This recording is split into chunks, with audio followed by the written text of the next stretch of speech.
What happens when a spiritual master embarks on a journey to the holiest places of India? Witness how Sri Ramakrishna's compassion and divine experiences shaped his pilgrimage. Welcome back to our audiobook series on the life of Sri Ramakrishna. In today's episode, we explore a remarkable chapter of his life as he embarks on a sacred pilgrimage through northern India. Accompanying Mathur Babu and his wife, Sri Ramakrishna visits some of the most revered sites, including Varanasi, Vrindaban, and Mathura. Along the way, his divine presence touches the hearts of many. From the poor villagers he insisted on helping to renowned saints like Trailanga Swami. This chapter beautifully captures how Sri Ramakrishna's boundless compassion, spiritual ecstasies, and unwavering devotion transformed not only his journey, but also those around him. Stay tuned as we delve into this extraordinary pilgrimage filled with moments of divine realization and profound spiritual experiences. Chapter 11. Pilgrimage. About 4 years before the incidents narrated towards the close of the last chapter, in 1868, Mathur and his wife arranged for a pilgrimage to northern India and wanted Sri Ramakrishna to accompany them. At their earnest request, the master consented to be one of the party. They started on January 27th and halted for a few days at Deoghar to visit the shrine of Vaidyanath. Here, an interesting thing happened. One day, while passing through a neighboring village, Sri Ramakrishna was greatly distressed to see the wretched condition of its people.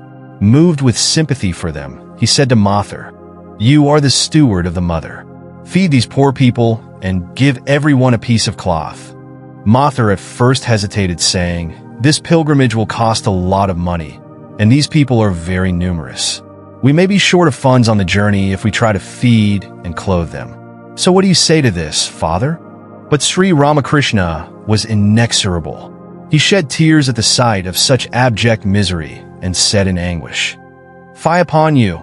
I am not going to Varanasi. I prefer to remain with these helpless people." Like a petulant child, he left Mathur's company and sat with the poor villagers. At the sight of his compassion, Mathur was much moved, and he ordered bales of cloth from Calcutta to distribute among them, and fed them as well. Sri Ramakrishna then cheerfully started for Varanasi. As he approached Varanasi by boat across the Ganga, the city of Shiva appeared to him to be made of gold, a condensed mass of spirituality. It seemed as if the precious thoughts of countless monks and devotees had accumulated there, making the place an abode of the gods. Sri Ramakrishna used to visit the shrine of Vishwanatha, the presiding deity of the place, almost daily. He would fall into a trance even on the way, as well as in the presence of the deity. He also went to visit the noted monks of Varanasi. One day he paid a visit to the famous Trailanga Swami, who was then under a vow of silence. The Swami beckoned him to take seat and held out his snuff box to him as a mark of welcome. Sri Ramakrishna asked him some questions, which the Swami replied by gestures. Trailanga Swami was then constructing a bathing ghat. At the instance of Sri Ramakrishna, one of his attendants dug a few spadefuls of earth for the work, which pleased the Swami greatly.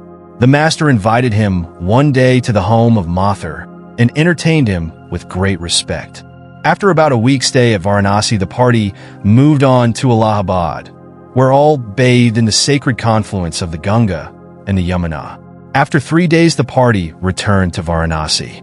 At the end of a fortnight, the master and his party went to Vrindaban. During his stay there, Sri Ramakrishna was always in high spirits. This sacred place, rich in the countless sweet memories of Sri Krishna, constantly filled his heart with unspeakable emotion. Even the slightest suggestion was enough to plunge him into an ecstasy of delight. It was with great difficulty that he could manage to keep his feelings under control. Sometimes they would break all barriers and throw him into deep and prolonged trances. At Vrindaban, he visited Ganga Mata, a Vaishnava woman devotee, noted for her great spiritual realizations. About 60 years old, she had spent the greater part of her life at this holy place. At the very first sight, she understood the greatness of Sri Ramakrishna and considered herself blessed to have met him. Sri Ramakrishna also was charmed with her piety and devotion. He stayed at Vrindaban for about a fortnight. He He visited Mathura also. As in Vrindaban, so also in Mathura, Sri Ramakrishna was in an ineffable spiritual mood, his mind constantly soaring high, especially at the sight of the spots associated with the memory of Sri Krishna. The master returned with the party to Varanasi, where they stayed till May. On his return journey, Mathur had a mind to visit Gaya, but as Sri Ramakrishna declined to go there, he had to give up the project. The master thought that if he once visited that sacred place, his mind would leave the physical plane forever. He knew of his father's vision at Gaya before his birth, and was convinced that his mind would become permanently absorbed in God there. He considered himself an instrument in the hand of the mother, and bowed to her decree that his body should remain in the world to carry out her divine purpose. Accordingly, the party returned to Calcutta direct. It was now 16 years since Mathur had first met Sri Ramakrishna.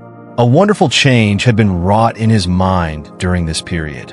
In the month of July, 1871, Mathur was suddenly taken ill with typhoid fever. From the beginning, Sri Ramakrishna knew that this was to be the end for Mathur. The fateful day arrived.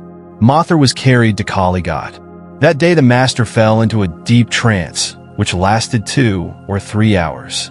After 5 p.m., Sri Ramakrishna regained outward consciousness, and calling Hriday to him said that Mathur's soul had gone to the Divine Mother. Late at night, the news reached Dakshineshwar that Mathur had died exactly at 5 o'clock. With the death of Mathur, there passed away a figure closely associated with Sri Ramakrishna during the most eventful epoch of his life.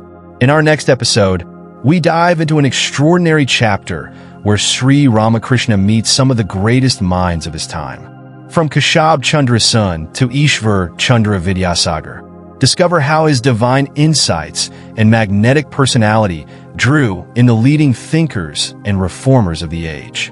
You won't want to miss how these interactions shaped the spiritual landscape of 19th century Bengal. Be sure to watch this insightful episode to see the incredible impact of Sri Ramakrishna on the intellectual elite of his time. Thank you for listening till the end. Please subscribe, turn on the notifications, like, comment, and share with your friends. This will help more listeners to discover our channel and content.